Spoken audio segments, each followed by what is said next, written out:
What it do? It's your favorite Texas boy, and we back with another video. So today is gonna be a little bit more serious note. As many of you know or may not know, the island of Puerto Rico just got hit with Hurricane Ernesto. Hurricanes are a very big deal out here because it's not like the United States where you have a lot of recovery on hand, a lot of people to help on hand when things go bad, when buildings get knocked down, when electricity is out, no access to food and water because the water tanks may be out or the water systems may down. So this was my first experience with a hurricane up close and personal in any capacity, even being close to me. I used to live in North Carolina, but none of them never came through there at that time. I used to live in California, never had to deal with it over there. Texas doesn't get hurricanes, maybe unless you're at the very bottom, but I live in Dallas, which was up in like the northeast of Texas. So we don't really deal with hurricanes, right? And so this is a very serious conversation because the things that happen during these times are very extreme, very dire. People lose their lives, people lose their family, and a lot of it doesn't get reported to the United States. Like, most of my friends and family had no idea that there was a Hurricane Ernesto that hit Puerto Rico until it was over. Like, that was the most shocking thing to me, was that nobody knew. I had a phone incident. I actually would have recorded this video during the hurricane and tried to show more of what's going on, but unfortunately my other phone went out, and I was out of a phone for 3 days because all the stores were closed due to the hurricane and trying to protect everything. So everything shuts down. First thing to know, everything shuts down when the hurricane comes because it gets dire, it gets real. And they got to try to protect everything. So the grocery stores, the phone stores, the clothing stores, the food, Walmart, everything's going to close. And you kind of got to be stocked up already. You got to be prepared. And then also, everything be out of power too. When the power goes out, and that's why this Luma situation out here, which we'll get into later, the Luma situation is so serious because they control like 80% of the power grid. And so Hurricane Ernesto, let's just kind of get into the details of what happened. All right, so this is the second hurricane that we've had in the past 2 months. We had Hurricane Beryl that actually made it up through. Hurricane Beryl made it up through to the United States, actually. That was our first hurricane this year. It tore through Barbados. Unfortunately, like 7 or 8 people died in Barbados, and the Virgin Islands got hit real bad. That was the first hurricane this year. The second hurricane that we've just had was Hurricane Ernesto. And it did some very, very big damage this time to the island of Puerto Rico. So on my side of town, I'm kind of on the north top part of the island of Puerto Rico.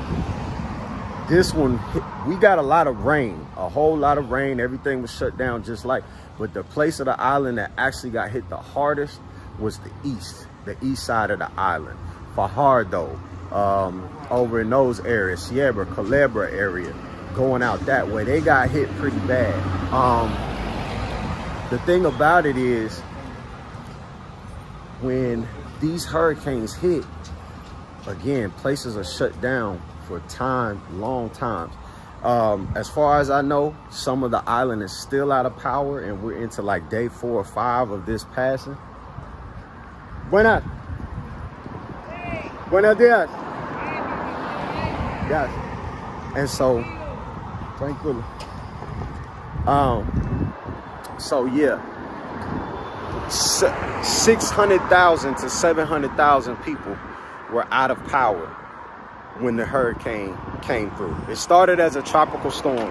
And that's the thing about Puerto Rico, is they're gonna take hurricane precautions no matter what, even if it's just a tropical storm, because it starts off as a tropical storm and then a lot of times it turns into a hurricane. So maybe that might be why they didn't report it in the United States, but it eventually turned into a hurricane and it tore up the east side of the island. 600,000 to 700,000 people were out of power for days, and still some of those people are still out of power. We're going on day 4. Maybe day 5, day 4, day 5. Imagine being out of power for a week. Imagine you're a mother of 3 kids, right? You're a mother of 3 kids. You just got paid last Friday. Just got paid, got enough money to make it through your next 2 weeks. You go and buy your groceries for your kids, get everything set. Now you kind of stuck. You kind of got to wait till your next cut come around. Then a hurricane hits, right? A hurricane hits. You're out of power for 5 days. You may or may not have a generator. If you don't have a generator, then you're out of power, period. So now all the food and groceries that you just bought for all your 3 kids that live in that house with you have now spoiled because there's no electricity. There's been no electricity for 5 days. And you have no way to store your food. You have nowhere outside, no people. So now you're out of food. No food for the kids. No food for the household. And you have to wait all the way until your next check to try to get some food. And that's if the stores ain't all sold out or filled up, if they've even been able to refill up the stores or whatever the case, because we live on an island, so everything has to be imported in. So if people didn't buy out all the food being scared of the hurricane, there may be minimal food left when you go back and get your next check because they got to wait for the next imports and to wait for the next shipment of food. So it's just not sweet, all right? When hurricanes hit down here, they tear up a lot of buildings. They tear up a lot of buildings, and Puerto Rico doesn't really, although it is a U.S. territory, Puerto Rico really doesn't get the financial support that it needs to fix these things when they go bad. And that's a tough thing. If you remember, after Hurricane Maria tore up a lot of the island. Even on this side of town, there are still some places that have not been fixed. I'm about to show you one in a second. I'm walking past one right now. Hurricane Maria tore this building down and was never able to be fixed. Oh, and it's a Luma parking lot. This is the company right here that they be having an issue with, Luma. But this is just a building right here.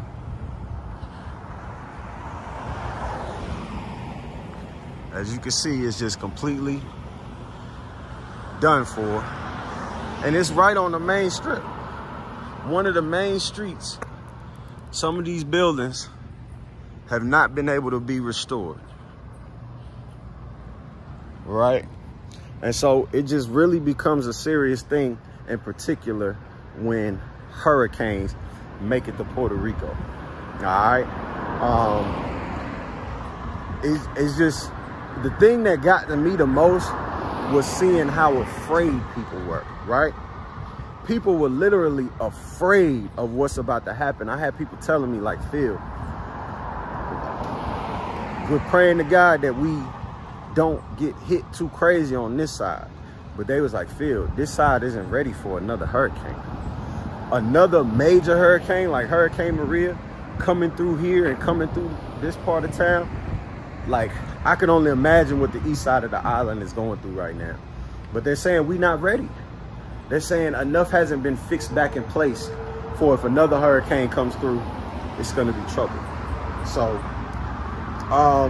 you know, I'm going through this process with everybody else. I'm experiencing it with everybody else. So, you know, it's eye-opening to how privileged and how good people have it in the United States. It's very, very eye-opening.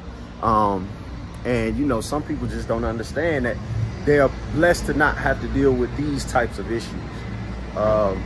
So I wish I could show you more of the devastation and destruction, but the right aftermath, but unfortunately my phone was out, so I couldn't get over there in time and do all that, and things just passed. So but I wanted to have a serious video about it. It's like, Puerto Rico needs the help. Puerto Rico needs some financial funding from the United States in some capacity to help build back some of the things that are missing from the hurricane. Don't know how to get that message out there. Wouldn't know how to start, because I'm sure Puerto Rico's been trying to get that message out for years. You got to understand, Donald Trump came out here and threw paper towels off a truck after a hurricane just tore up a city. So they not getting the love and respect they're supposed to. But I'm gonna end this video right here. I just want people to know, you know, I'm safe. We're back open. The state is back opening up. The island is back opening up, and stores are back opening up, so we can kind of get to work and get back to business. But it is serious down here. And there's a lot of stuff that y'all don't even hear about in the United States, or people don't even hear about in the United States until after it's already bad, until after it's already over. Again, my family and friends, they had no idea until they was calling my phone and couldn't get through because my phone was off, and then they started doing some research, and that's how they found out. That's how they found out that there was a hurricane and all that other stuff. I couldn't call them until I got to the phone store. So when I called them from the phone store, first thing my mom, thank God, because you never know. You really never know. All right, so this was just a quick video about how bad Hurricane Ernesto was. Plenty of buildings torn down. 600 to 700,000 people without power, and some of those people are still without power today.